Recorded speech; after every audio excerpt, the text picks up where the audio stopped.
The galaxy had always been a quiet place, but that day a faint, trembling signal cut through the darkness of space. A voice, unfamiliar and full of fear, reached across the stars.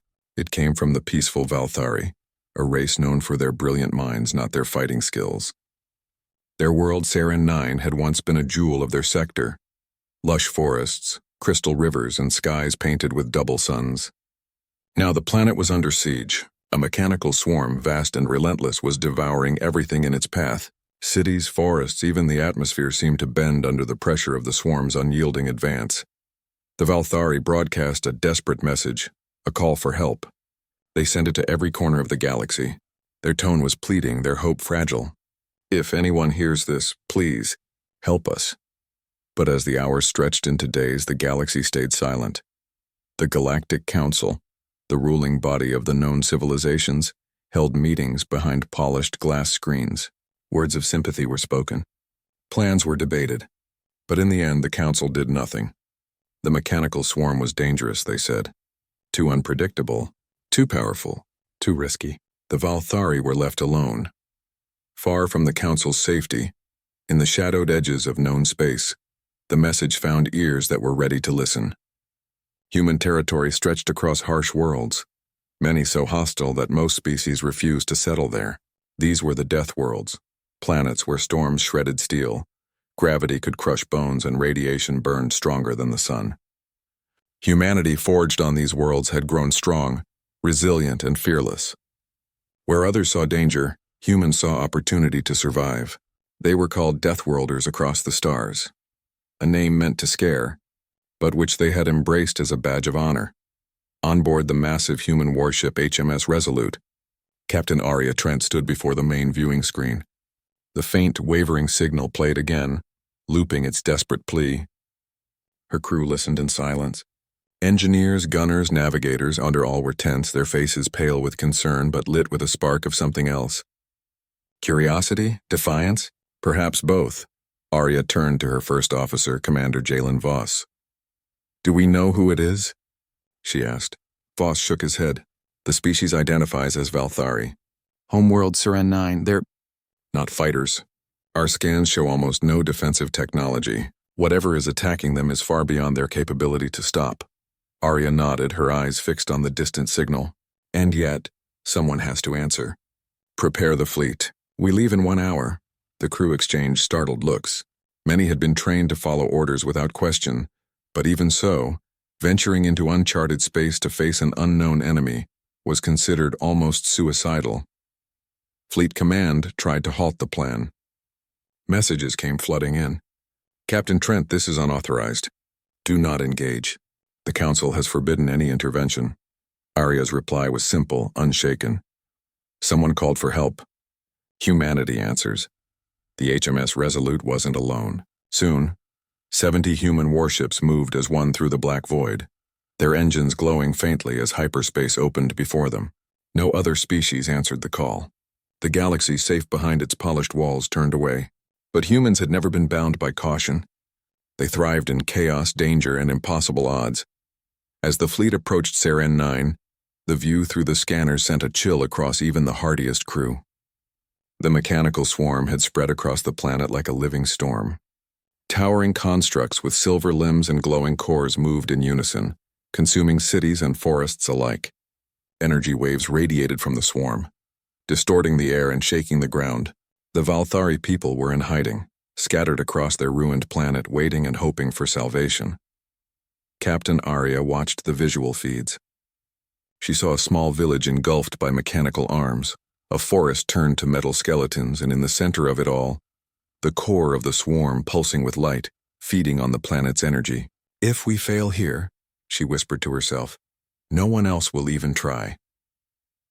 The crew prepared in silence, donning their battle suits, calibrating weapons, and reviewing tactical plans. Unlike most species in the galaxy, humans did not hesitate in the face of fear. Every soldier, pilot, and engineer knew the risks, and yet none faltered. Each carried the same thought: we protect the helpless. Always. As the fleet moved closer, communications from the Valthari began to stream through again. This time the message was not just fear, it was wonder. "Who are you?" A Valthari voice asked, trembling but clear. "Why are you coming?" Captain Arya responded, not through words but through action. Her fleet continued to advance, weapons online, shields active. Humans did not need to speak to show courage. The Valthari watched from hiding places, stunned by the sight. They had expected perhaps a few small ships, but here came 70 warships, moving as a single, unstoppable force. The mechanical swarm reacted almost immediately, sensing the incoming fleet. Metallic creatures shot into the skies, forming patterns that suggested strategy. Yet there was no intelligence the humans could understand, only instinct, hunger, and destruction. The first exchanges of fire lit up the planet's atmosphere. Energy blasts struck mechanical limbs, scattering pieces of silver and chrome across the landscape. Yet for every machine destroyed, 3 more seemed to take its place. Captain Arya remained calm. "Focus on the core," she instructed.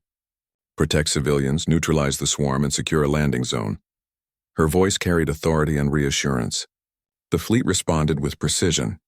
Humans had survived impossible worlds, and this experience showed in every maneuver.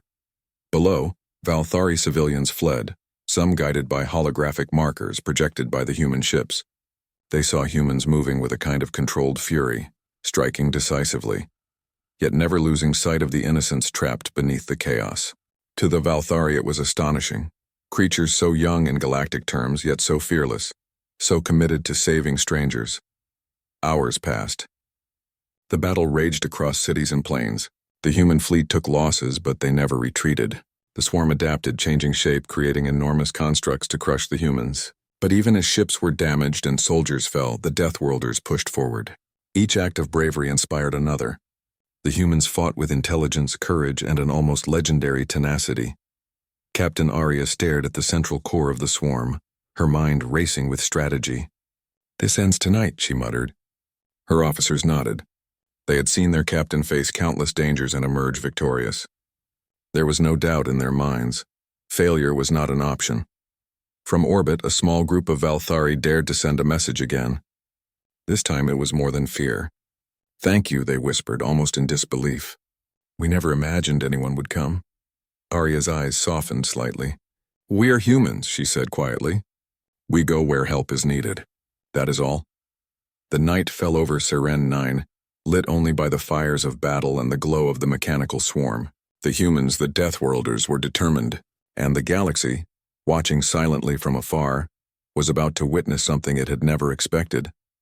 For the first time in its history, humanity was not just surviving the harshness of its own worlds. Humanity was stepping out into the galaxy as saviors, and the Valthari, huddled in the shadows of their ruined cities, finally dared to hope. The fires of battle lit the skies over Seren 9, casting long shadows across ruined cities and shattered forests. The mechanical swarm had grown larger, faster, more dangerous than anyone had imagined. Metallic limbs tore through buildings, energy pulses turned forests to ash, and the planet itself seemed to tremble under the weight of the swarm. Yet, for all its power, the swarm had not anticipated the humans. The Deathworlders' fleet descended like a storm of living fire, each ship moving with purpose, shields blazing, weapons primed. Captain Arya Trent stood on the bridge of HMS Resolute, her eyes fixed on the core of the swarm. The metallic mass at the planet's center pulsed with energy, like a heartbeat of destruction. "Status report," Arya commanded. "Shields holding. Weapons online, but we've taken losses," replied Commander Jalen Voss. "The swarm adapts fast. Its constructs are now coordinating attacks on multiple fronts." Arya nodded. "Then we'll adapt faster.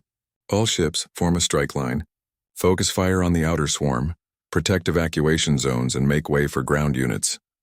Below, human soldiers in powered exosuits landed among the Valthari civilians.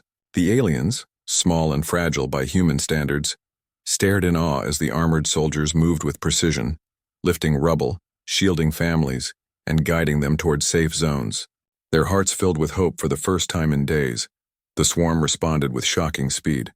Thousands of metallic creatures surged toward the humans, forming walls of silver and chrome, their energy cores glowing red-hot. Energy blasts and plasma bolts streaked across the sky. Explosions erupted across ruined cities, sending metal and fire raining down. Yet the humans did not retreat. Each human soldier, each pilot, each gunner fought as if the entire galaxy depended on them. They were fearless, trained to survive where others would perish. They had faced death worlds with storms that could tear mountains apart and mechanical armies that had tried to crush their colonies. They knew how to endure, and this was no different. Captain Arya issued her next order. Fleet, concentrate on the swarm's central node. Ground units, protect civilians at all costs. We cut the head, the body dies. The HMS Resolute led the strike. Ships surged forward, firing concentrated volleys into the metallic tide. Explosions blossomed like flowers in the sky. But the swarm shifted, creating enormous constructs, towers of metal and energy that struck down with devastating force. One human ship was torn apart, the hull scattering across the landscape. Another took heavy damage but refused to withdraw. The Valthari watched from hiding. Their fear was replaced by wonder. They had never seen such courage. No council fleet had come, no powerful alien armada, only humans. Young, untested in galactic terms, yet willing to risk everything. And they fought with intelligence, teamwork, and a fierce love for life. Hours passed. The swarm's central node pulsed brighter, growing larger and more unstable. Captain Arya realized that if they could strike it directly, the swarm would collapse. But the task was nearly impossible. The node was protected by hundreds of metallic constructs, and the energy discharges were strong enough to tear ships apart in seconds.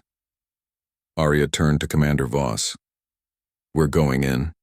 Prepare the strike team for a direct assault. Evacuation ships pull back to safe distance. Voss hesitated. It's suicidal, Captain. Even half our fleet won't survive. Arya's eyes were firm. Then we'll make it count. Humanity doesn't leave the helpless behind. This is what we do. The HMS Resolute and its closest allies charged straight toward the core. Energy fields clashed, shields flared, and beams of plasma struck the approaching ships. Explosions rocked the fleet, and alarms screamed in every human vessel. One by one, ships fell, consumed by the swarm, yet the attack did not stop. On the ground, human soldiers continued guiding the Valthari to safety. Families clutched children, eyes wide as humans lifted them from danger zones. The aliens could not comprehend how these beings faced certain death for strangers they had never met. It was more than bravery. It was something deeper, something almost sacred. The HMS Resolute reached the central node. Captain Arya ordered all weapons fired simultaneously. Energy beams, railguns, and plasma cannons struck the core, causing the enormous structure to tremble. Sparks flew, and the sky was filled with blinding light. But the node fought back, sending waves of energy that shredded nearby ships. The crew of the Resolute worked in perfect sync, adjusting shields and returning fire. Ground troops coordinated with orbital strikes, finding weak points and relaying information instantly. The swarm had no chance against such coordinated skill and determination. With a final, brilliant flash, the core shattered. Energy waves radiated across the planet, disabling the mechanical swarm instantly. The metallic army fell lifeless, collapsing to the ground like a mountain crumbling to dust. Silence followed the destruction, deep, absolute, and overwhelming. The Valthari emerged from hiding, blinking at the sight of the human fleet still in formation above their planet. They had survived. Their world, though scarred, had been saved. And it was not by council fleets nor by alien powers they had once admired. It was by humans, Deathworlders, young but unyielding, fierce yet compassionate. Captain Arya surveyed the scene. Many ships were damaged, some lost entirely. But the fleet had done what others would not. She turned to her crew. We saved them. That is what matters. Below, Valthari scientists began to rebuild. They worked alongside human engineers, guided by the knowledge and experience humans had gained surviving the harshest worlds. Families returned to their homes. Children played among the ruins, and hope, fragile but alive, returned to Siren 9. The Galactic Council finally arrived, observing the aftermath. Council representatives approached Arya with questions, but she simply said, "Someone called for help. Humanity answers." There was no pride in her voice, only truth. The Valthari nodded in gratitude, their eyes shining with awe. Months passed. Siren 9 slowly healed. Cities were rebuilt, forests replanted, and new technologies shared between humans and Valthari improved life on the planet. Statues of human soldiers and Valthari civilians were erected side by side, looking toward the stars. Carved below were the words, "They heard us when no one else did."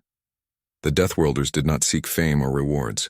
For them, helping the helpless was a duty, a part of what it meant to be human. They returned to their worlds, battered but victorious, carrying the knowledge that even in the darkest corners of the galaxy, they could make a difference.